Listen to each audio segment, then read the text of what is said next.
had nothing to do except figure out how to use a green screen so I could do online shows in my basement.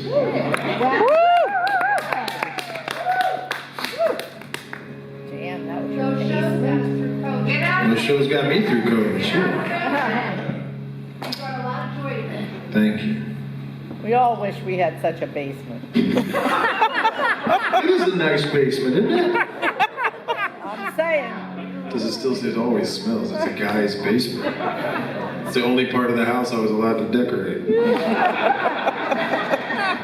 And if I'm being honest, it's the shittiest decorated part of the house.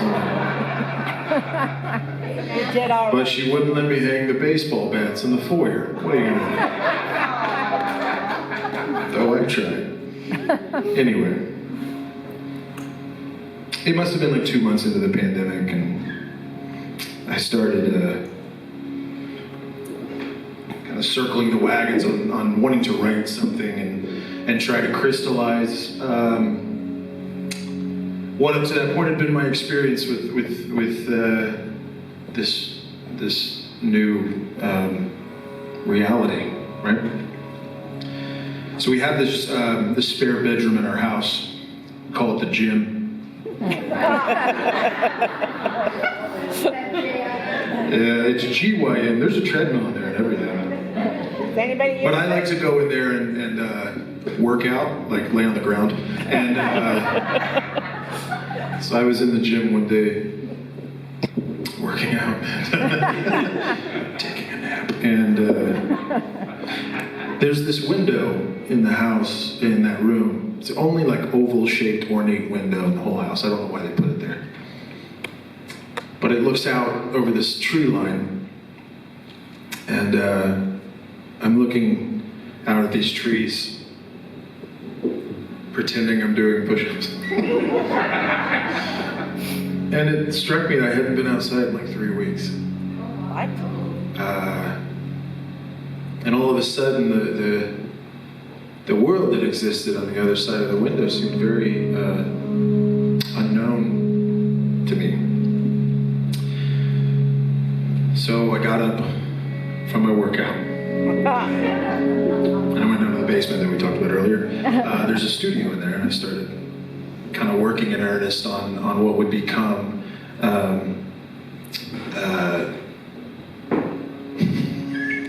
drawing a blank on the name of the EP. The Looking Glass. The Looking Glass, there we go. Thank you. Jesus, I'm such a salesman. And as I started writing, this theme started to emerge. You know, it was, like I said, it was the first time really since Idol I'd had a chance to slow down and assess kind of where I was at, how I got there, and where I wanted to go. American Idol? I'm gonna laugh about that later. No, you're not. Oh, shit, I am. That's how we know you, Dave. So I started thinking about growing up in Kansas City and wanting nothing more than to leave Kansas City and experience whatever the hell was outside of Kansas City. And expand my worldview and meet new people and try new things. And I was in such a hurry to be an adult, I guess. It took me till 23. I graduated school.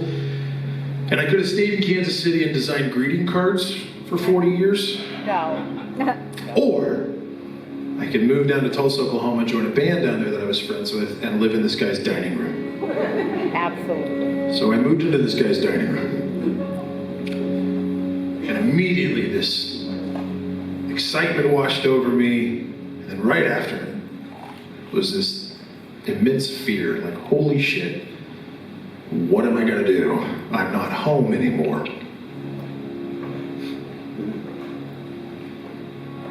And I chased that feeling for a couple of years around Tulsa, and then I auditioned for some TV show. American Idol? Just call it what it is. And all of a sudden I find myself living in Los Angeles. Still chasing the idea of home.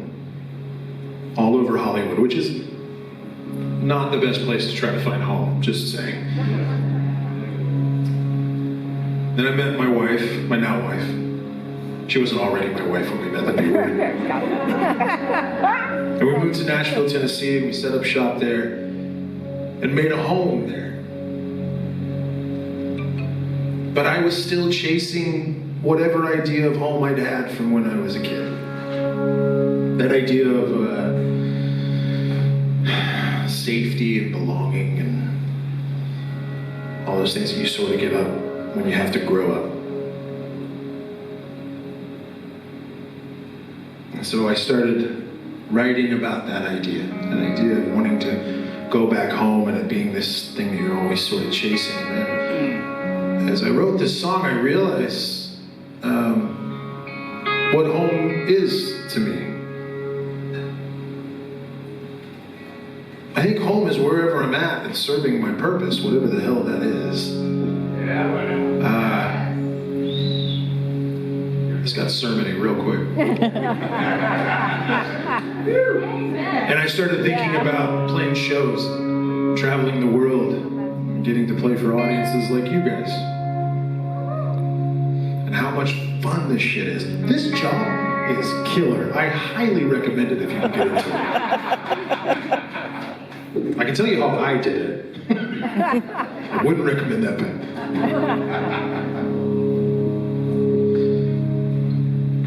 And so, as I've been able to get back out on the road the last few months, play shows in front of a live audience, where I'm not playing a song and then reading a chat window.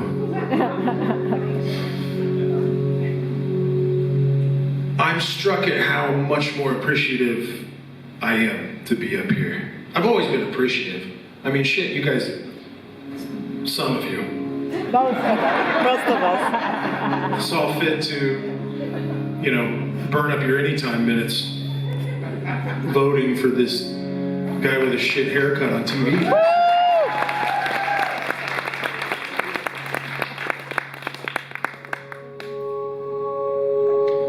But there is certainly a new level of appreciation on the other side of it. Because as much as I miss being home with my wife and our dogs and my refrigerator full of food that I like, that I'm not allowed to have, let's be honest. I'll be damned if it isn't nice to be back home here on stage with you guys.